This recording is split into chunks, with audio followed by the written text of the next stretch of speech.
ఈ స్కూల్‌కి పెట్టడానికి స్నాక్స్ మనం ఎప్పుడు వెతుక్కోవడమే గదా! మార్నింగ్ ఒకటి పెట్టాలి, ఈవినింగ్ ఒకటి పెట్టాలి. పిల్లలు 5:30 వరకు ఉంటారు. మరి ఆకలేస్తేమో అనుకుంటూ వెతుక్కుంటూ ఉంటాం కదా!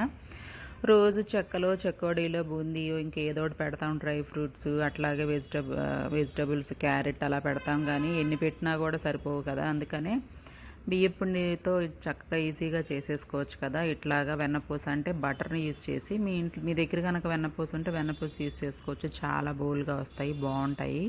ఆయిల్ గూడా ఎక్కువ పీల్చుకోదు. నేనేం చేశానంటే 3 కప్పులు తీసుకున్నాను. బటర్ 2 క్యూబ్స్ ఉంటాయి కదా! దాన్ని మెల్ట్ చేసేసి వేసుకున్నాను.